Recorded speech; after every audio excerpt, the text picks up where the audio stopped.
তা কি গো, বিয়ের পর মেয়েটা সেই যে গেল, আর তো এলো না। কেমন আছে, কি করছে, কিছুই জানি না। কোনো খোঁজ খবরও পেলাম না। আহা, তো চিন্তা করছো কেন? আমি খোঁজ নিয়েছি। চৌধুরী সাহেব তোমার মেয়েকে নিজের মেয়ের মতো করে আদর যত্নে রেখেছে। স্বামী, ননদ, শ্বশুর নিয়ে সে ভালোই আছে, সুখেই আছে। তা যাও না, গিয়ে ওকে নিয়ে এসো না। কতদিন দেখি না মেয়েটাকে। এখানে এসে কদিন থেকে যাক। মেয়ের জন্য বেয়ান সাহেব অস্থির হতেই পারে। কিন্তু জামাই বাবাজির অনুপস্থিতিতে। জয় নেই তো কি হয়েছে, জয়ের বাবা তো রয়েছে। আমি বলছি, বোমা যাও, তৈরি হয়ে নাও। বাবা, আমি গেলে আপনার অসুবিধা হবে না? বেয়াই সাহেব শোনেন, মেয়ের কথা শোনেন। হ্যাঁ বৌমা, আদর যত্ন দিয়ে দিয়ে অভ্যেসটা তো খারাপ করে দিয়েছো। কষ্ট তো একটু হবেই, তাড়াতাড়ি চলে এসো। কালাই সাহেব কেমন আছেন? ভালো। তা এতক্ষণ ছেলে কোথায়? এসেই তো তোমার কথা জিজ্ঞেস করলাম। আরে ও কি কখনো এক জায়গায় স্থির থাকে? যাও বৌমা, তাড়াতাড়ি তৈরি হয়ে নাও, বেলা থাকতে থাকতে রওনা হয় ভালো। কি? ভাবি কোথায় যাচ্ছ? বাপের বাড়ি। শুধু ভাবি যাবে, আমি যাব না? বাবা, ভাবির সাথে আমিও যাব। তুই আবার কেন ঝামেলা লাগাচ্ছিস? বাবা, ওকে ছাড়া আমারও ভালো লাগবে না। ওকে আমি সাথে করে নিয়ে যাই? হ্যাঁ বিআই সাহেব, রূপমাকেও নিয়ে যাই, কয়েকদিন বেরিয়ে আসুক। একবার যখন ওর মুখ দিয়ে বেরিয়েছে, ও কি আর না গিয়ে ছাড়বে? বৌমা, ওকে কিন্তু চোখে চোখে রাখবে। হ্যাঁ বাবা। তোমার ননদকে তো তুমি ভালো করে চেনো।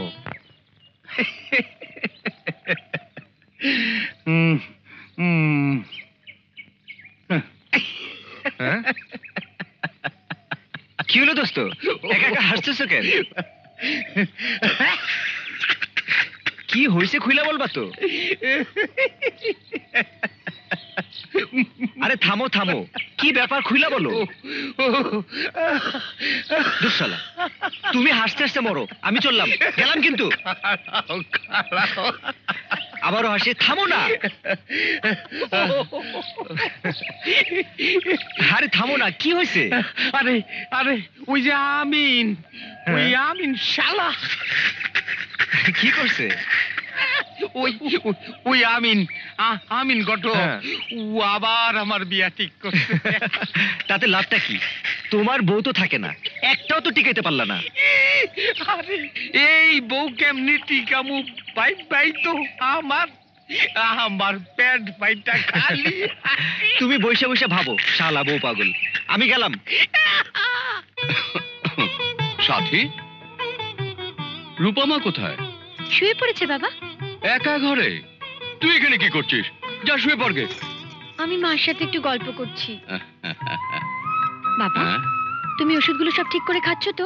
হ্যাঁ মানে বল বল, তুই একটু বুঝিয়ে বল। তুই চলে যাবার পর তোর বাবা আমার কোনো কথাই শোনে না। বাবা, তুমি না আমাকে কথা দিয়েছিলে? মারে, তোর বিয়ের পর এ বাড়িটা একদম ফাঁকা হয়ে গেছে, কিছুই ভালো লাগে না। তুমি এরকম করলে আমার কষ্ট লাগে না? বলো, তুমি আর কোনোদিন অনিয়ম করবে না? আচ্ছা মা, আচ্ছা, আর করবো না। যা এবার শুয়ে পড়বে, যা যা। তোমাকে না বলেছি সাথীর ননদ এসেছে, গাছ থেকে ফল টল কিছু পাড়িয়ে দিতে? সুরজকে বলেছি তো, সকালেই পেরে দেবে। শুনলাম সুরজ নাকি ব্যবসা নিয়ে খুবই ব্যস্ত, তা তুমি সকালে একবার মনে করিয়ে দিও। আচ্ছা। ভাবি, আমি কিন্তু তোমাদের গ্রামটা ঘুরে দেখবো। হ্যাঁ হ্যাঁ, নিশ্চয়ই, কোনো অসুবিধে নেই। রূপা, আমি সাবান টানতে ভুলে গেছি, নিয়ে আসি।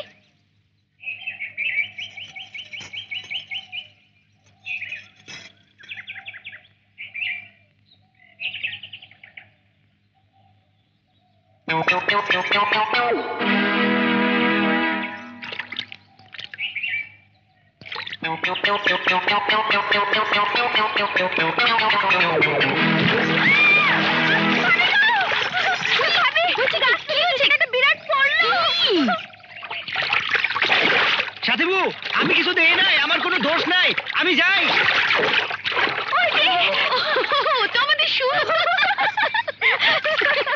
হুঁশিয়ার, সাবধান! এই মাত্র আমি চাচারে গঞ্জেরায় খাইলাম। আজকের থেকে এই বাড়ির মালিক এই লেবু চৌধুরী। কমলা, এই কমলা।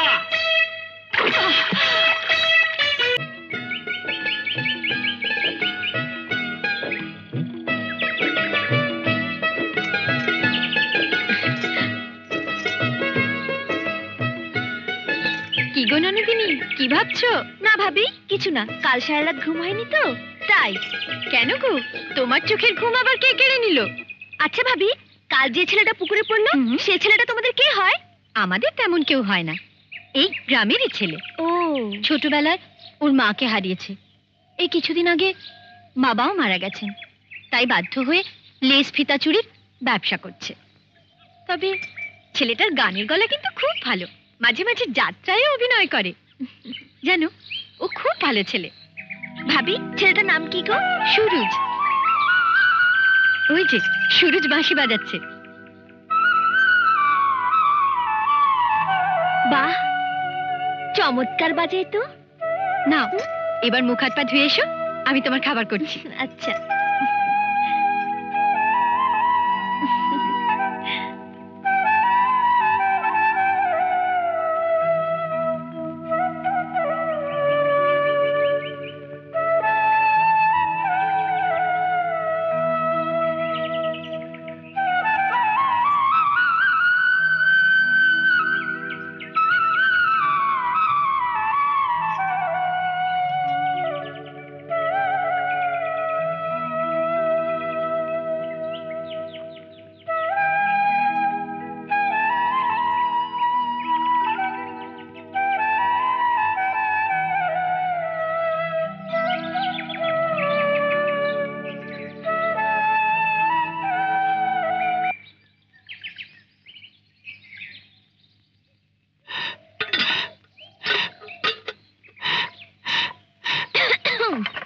কি এত বেলা হলো, এখনো চুলা জ্বলেনি?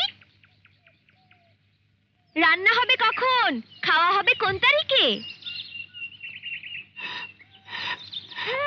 জোয়ান মরদ, বিয়ে করে বউ আনার সাহস নেই, শুধু লুকিয়ে লুকিয়ে মেয়েদের শরীর দেখার শখ। পুরুষ জাতটাই এরকম, ভেজা বিড়ালের মতো শুধু মাছের হাড়ি খুঁজে বেড়ায়। মুখে কথা নেই কেন, বোবা নাকি? এই জ্বলছে আগুন, জ্বলছে। ধরেছে আগুন।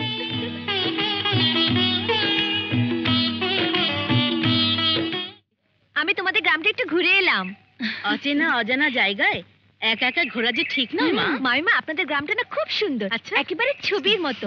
আমার না খুব ভালো চাচি লেগেছে। যান, চাচি যান, কাজলপুর থেকে লোক আইছে। আসসালামু আলাইকুম মাইমা। লেবু ভাই, তোমরা নিতে আইছি। কেন? আমাদের না আরো কদিন থাকার কথা। ঠিকই তো, ওরা কটা দিন থেকে যাক। কোনো উপায় নাই মাইমা, ভাই জানাইছে শহর থেকে, তাই চাচান পাঠাইছে। আচ্ছা, তোমরা বসো, আমরা এক্ষুনি তৈরি হয়ে নিচ্ছি। আচ্ছা। চলো রূপা। বাবা তোমরা বসো, আমি তোমাদের নাস্তার ব্যবস্থা করি। জি, বসো। জি। আয়। চলেন চলেন বসি, নাস্তা খাই।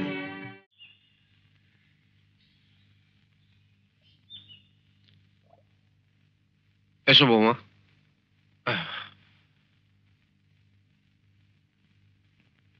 বাবা, হ্যাঁ? ঘটক যে সেদিন গেল, তারপরে আর কোনো খবর? না মা, আর তো কোনো সংবাদ এলো না। আচ্ছা, আর ঘটকের জন্য অপেক্ষা না করে আপনি একটু চেষ্টা করে রূপার বিয়েটা দিয়ে দিলে হয় না? বৌমা, কেন, ব্যাপার কি? না না, এমনি বলছিলাম আর কি। একটা ভালো ছেলে। সে তো সত্যি। তাছাড়া জন্ম মৃত্যু বিয়ে সবই তো আল্লাহর হাতে। হুম, কিন্তু আমি তো আমার মতো করে চেষ্টা করেই যাচ্ছি বৌমা। হুম। ধ্যাৎ, এত রাত হয়ে গেল, এখন আসছি না কেন?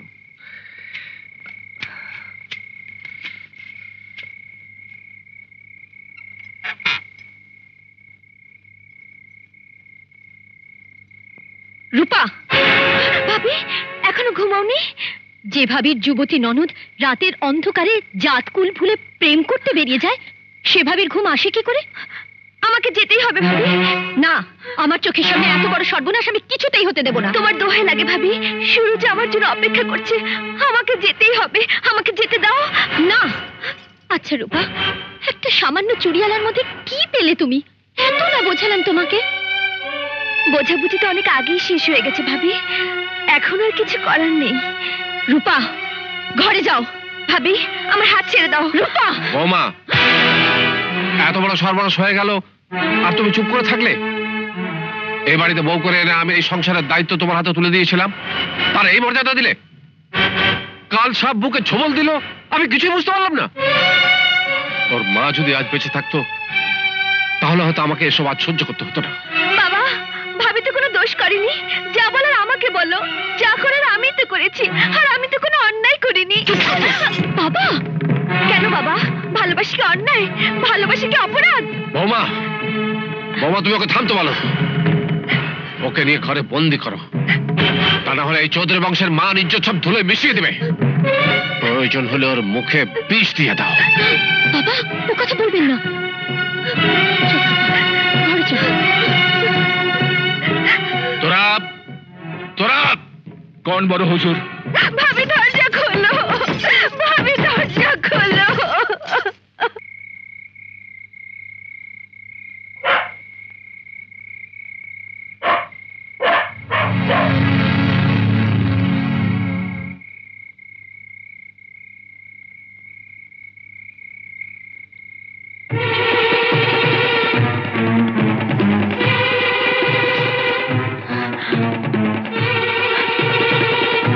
রূপা, চুরিওয়ালার বাচ্চা, তোর এত বড় সাহস! চৌধুরী বাড়ির মায়ের দিকে হাত বাড়ায়! ওকে মেরো না। ওকে মেরো না। ওকে মেরো না। এই মারো। ও কোনো দোষ করেনি। ওকে ছেড়ে দাও।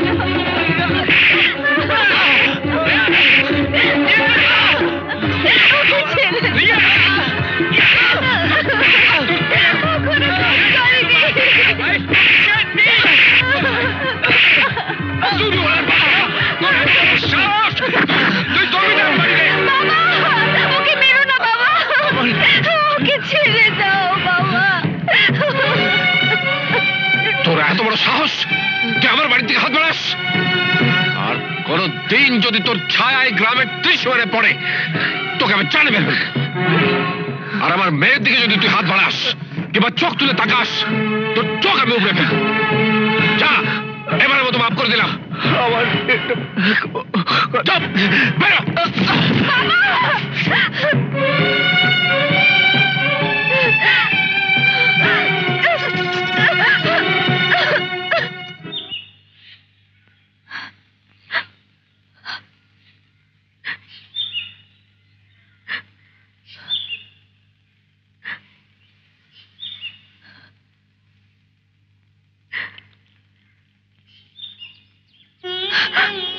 ওঠ মা, কিছু মুখে দে।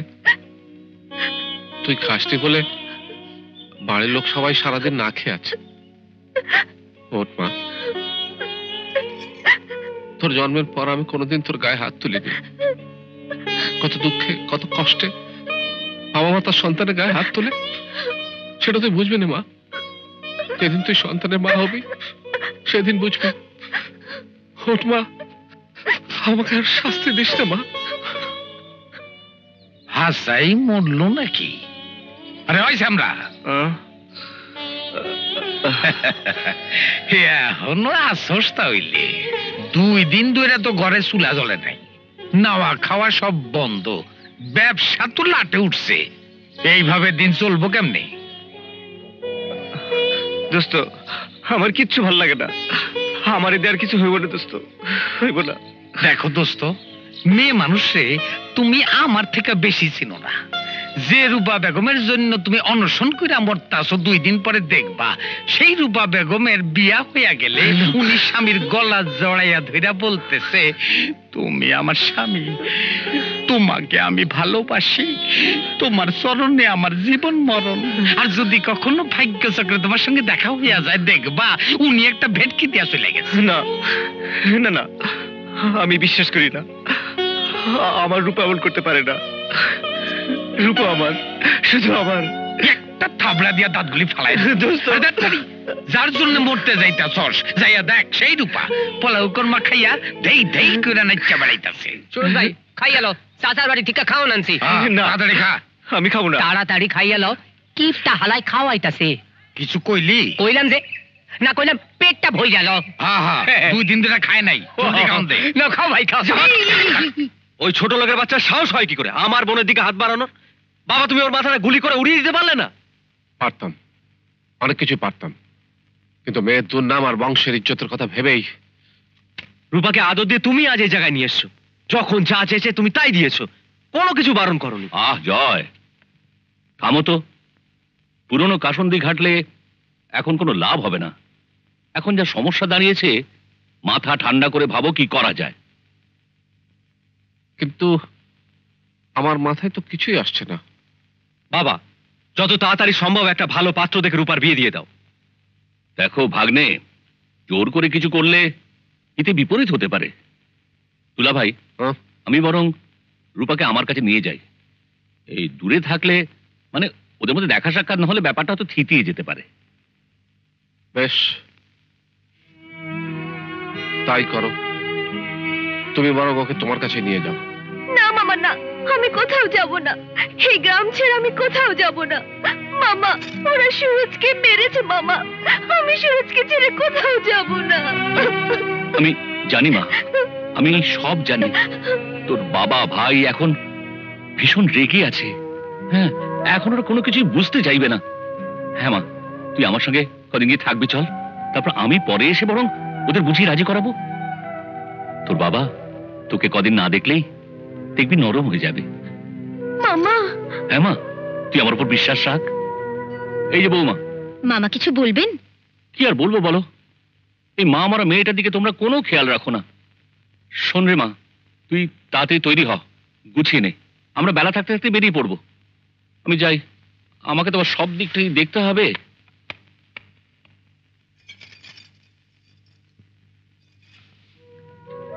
ভাবি, আমি যাচ্ছি। তুমি সুরজকে একটা খবর দেবে? আমি মামার সাথে যাচ্ছি। মামা বলেছে সব ঠিক হয়ে যাবে। ও যেন আমাকে ভুল না বুঝে। সুরজ ভাই, কি রে রত্না, কি হয়েছে? রূপবাবু চলে যাইতেছে। কোথায়? মামা আর ভাইয়ের সাথে শহরে যাইতেছে। আমার মনে হয় ওরা ওরে শহরে নিয়ে বিয়া দিয়ে দিব।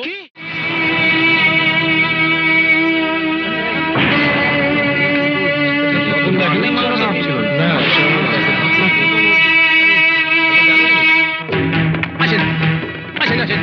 এই যে এই যে এই যে এইটা সুরজের ঘর, এইটা। সুরজ, এই সুরজ, কে কে? তোমার নাম কি সুরজ? এই খুঁজে দেখো। দারোগা সাহেব, আমি তো এসব। রতন, একদম চুপ, কোনো কথা বলবে না, চুপ করে দাঁড়িয়ে থাকো। স্যার টাকা। হ্যাঁ? এই যে স্যার। দারোগা সাহেব, এই টাকা তো দোস্ত। দেখলেন দেখলেন, কইছিলাম না আপনারে। আরে এই টাকার জন্য আমার সাসার। রতন, রতন, পুলিশকে না পারে আমি তো সব কি বুঝো নাই না রতন, এই টাকার জন্য কাল রাতে তুমি কলিম চাচারে খুন করো নাই। এসব কি করছিস রতন? রতন ছাড়ো, এই ওকে বাঁধো, বাঁধো। দারোগা সাহেব, দারোগা সাহেব বিশ্বাস করে। ছাড়ো দাও। আমি খুন করিনি। দারোগা সাহেব, দারোগা সাহেব, উঠাও। আমি তো দোষের কাছে না। আমার কথা শুনে দারোগা সাহেব। দোস্ত আমার এই টাকা ধার হিসেবে দিয়েছিল দারোগা সাহেব। দারোগা সাহেব, দারোগা সাহেব আমার কথা শুনে। হুজুর হুজুর দেখেন দেখেন, এই ছুরি দিয়ে আমার চাচারে খুন করছে। আমার রক্ত লেগে আছে। দেখেন দেখেন দেখেন। দিলে তো ফিঙ্গারপ্রিন্টের 12টা বাজিয়ে। এই না ধরো ধরো। এই সরো।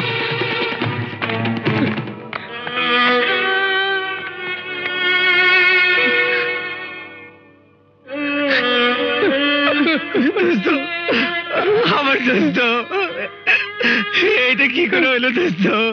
কে তোমারে খুন করলো? কেন আবার তুই? দেখতেন দারোগা সাহেব, দেখতেন নিজের দোস্তরে নিজে খুন কইরা এখন যাত্রা পাট গাইতেছে। না না দারোগা সাহেব, আমি দোস্তরে খুন করি নাই। আমি সাক্ষী প্রমাণ তো তা বলে না, থানায় নিয়ে চলো। এই লাশ থানায় পাঠানোর ব্যবস্থা করো, চলো। এই সরো তো দেখি, সরো। যাবো না। চাচাজান, ভাবি, ভাইজান, লেবু ভাই, সুরজ ভাই খুন করছে। খুন করছে। এটা কি বলছো?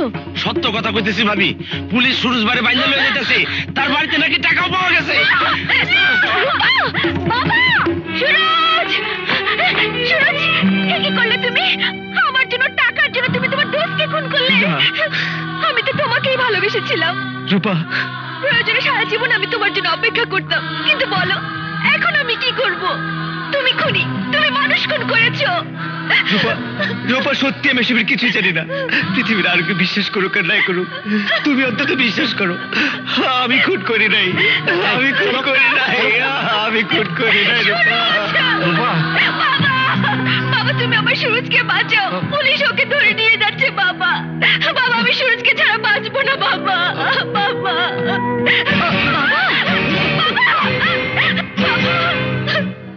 চাচা, বৌমা,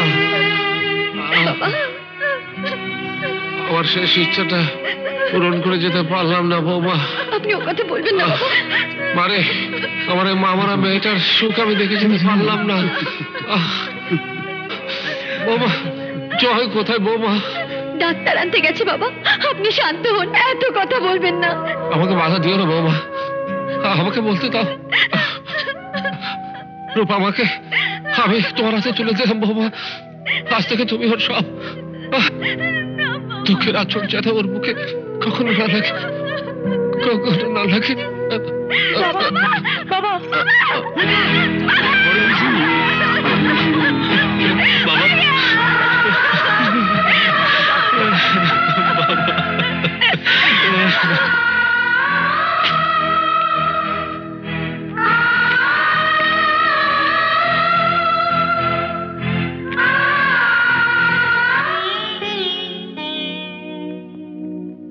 ওঠো বাবাজি, ওঠো, একটু কিছু মুখে দাও।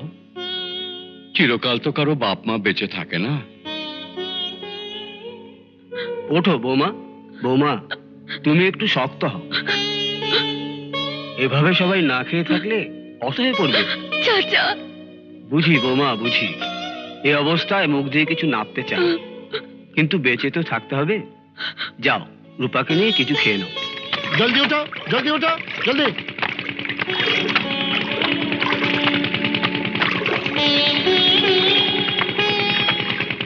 গ্রামে মুখ দেখানোর জো নেই, এখানে রূপার বিয়ে দেওয়া অসম্ভব। যা করা শহরে নিয়ে গিয়ে করতে হবে।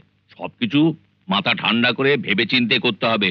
মামা, তোমাদের ওই এক দোষ, অযথা পুরনো কথা নিয়ে বড্ড বেশি ভাবো। রূপার জন্য যে ছেলের কথা বলেছিলে তার কি হলো এবারে সেটা বলো। আমি তো কথাবার্তা বলে সব ঠিক করেই রেখেছি, এখন তোরা পাকা কথা দিলে সব হয়ে যায়। পাকা কথা? কিন্তু রূপাকে আমি অনেক বুঝিয়েছি, কিছুতেই বিয়েতে রাজি হলো না। তুমি চুপ করো, ওকে নিয়ে শহরে মামার বাড়িতে চলে যাই। আর মামা, ছেলের মা বাবার সঙ্গে কথা বলে যত তাড়াতাড়ি সম্ভব দিনক্ষণ তুমি ঠিক করে ফেলো। যত তাড়াতাড়ি হয় ততই মঙ্গল। রূপা, মামা আমাদেরকে তার শহরের বাড়িতে যেতে বলছেন। না ভাবি না, আমি কোথাও যাব না। মাথা গরম করো না, আমার কথা শোনো। সুরজকে শহরের জেলখানায় নিয়ে গেছে, ওখানে গেলে আমরা ওর সাথে একবার দেখা করার সুযোগ পেয়ে যাব, বুঝলে? না স্যার, না, আমি খুন করি নাই। আমি কেন দোস্তরে খুন করতে যাব? বিশ্বাস করেন হুজুর, আমি দোস্তরে খুন করি নাই, আমি খুন করি নাই। মহামান্য আদালত, আসামি কাঠগড়ায় দাঁড়িয়ে মায়া কান্না কাঁদলেও পোস্টমর্টেম রিপোর্ট এবং আয়ও রিপোর্টে এই কথা একেবারে পরিষ্কার যে আসামি টাকার লোভে কলিমুদ্দিনকে খুন করেছে। শুধু তাই নয়, যে ছুরি দিয়ে খুন করে সেই রক্তমাখা ছুরি আর 50,000 টাকা পুলিশ এই আসামির বাড়ি থেকে উদ্ধার করেছে। আসামি সুরজের বিরুদ্ধে আনিত এই অভিযোগের প্রেক্ষিতে তার কিছু বলার আছে? হুজুর, আমি একটা কথাই জানি, আমি নিরপরাধ, আমি খুন করিনি। আমি আমার দোস্তরে খুন করতে পারি না হুজুর, আমি দোস্তরে খুন করতে পারি না। বিবাদী সুরজ মিয়া, আপনার পক্ষে এই আদালতে কোনো উকিল কি দাঁড়াবেন? না হুজুর, আমার কেউ নাই, আমার কেউ নাই হুজুর।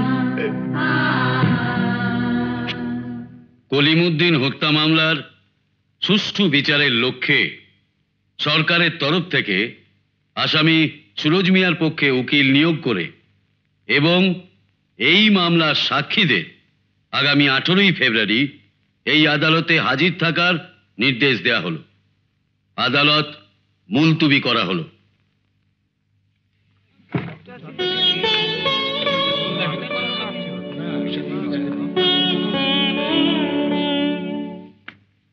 আমার ছেলে মোহন কাল রাতেও ফোন করেছিল, আগামী সপ্তাহে ও এখানে আসছে। তবে বেশি দিন ও এখানে থাকতে পারবে না, কাজেই যত তাড়াতাড়ি সম্ভব বিয়েটা সেরে ফেলতে হবে। আমাদের তরফ থেকে কোনো প্রবলেম নেই, চাইলে তারিখটা আজই ফাইনাল করতে পারেন। কি বলো মামা? হ্যাঁ, আমাদের কোনো সমস্যাই নেই, এখন সুন্দরভাবে বিয়েটা হয়ে গেলেই হলো। আচ্ছা, রূপারা বিয়ের পরপরই কি আমেরিকা চলে যাবে? একসঙ্গে যাওয়া নাও হতে পারে, যদি ফর্মালিটিজের জন্য দেরি হয় সেক্ষেত্রে মোহন আগে চলে যাবে, বৌমাকে আমরা পরে পাঠিয়ে দেব। তাহলে এ মাসের 27 তারিখ একটা ভালো দিন আছে, সেদিনই শুভ কাজটা সেরে ফেলা যাক। 27 তারিখ? তুমি কি বলো? 27 তারিখ মানেই তো ছুটির দিন। হ্যাঁ, তাহলে তো ভালোই হবে। সুরজ, পৃথিবীর কোনো শক্তি আমাদের ভালোবাসাকে ছিন্ন করতে পারবে না। আজ আমরা একটা প্রতিজ্ঞা করি, আমরা কখনো হার মানবো না। বাঁচতে হলে একসাথে বাঁচবো, আর মরতে হলে একসাথে মরবো। মহামান্য আদালত আসামি টাকার লোভে কলিমুদ্দিনকে খুন করেছে। Objection your honour. আমার প্রতিপক্ষ বন্ধু আমার নিরপরাধ মক্কেল সুরুজের ওপর সমস্ত দোষ চাপিয়ে দিয়ে খালাস হতে চাইছে, কিন্তু ধর্মাবতার চাক্ষুষ সাক্ষী ছাড়া একজন নিরপরাধ যুবক সুরুজের উপর আমরা কোনো অবস্থাতেই কলিমুদ্দিন হত্যার দায় চাপিয়ে দিতে পারি না।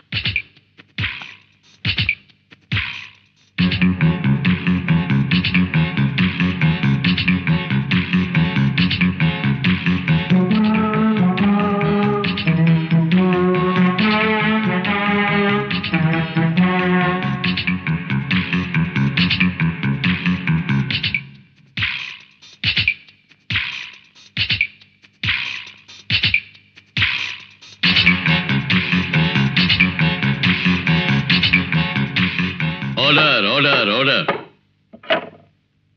দীর্ঘদিন ধরে বিভিন্ন সাক্ষীর জবানবন্দিতে ও সাক্ষ্য প্রমাণাদির ভিত্তিতে আদালত এই মর্মে সিদ্ধান্ত নিচ্ছে যে অভিযুক্ত আসামি সুরুজ মিয়া টাকার প্রলোভনে সম্পূর্ণ সুস্থ মস্তিষ্কে পূর্ব পরিকল্পনা প্রসূত কলিমুদ্দিনকে হত্যা করেছে।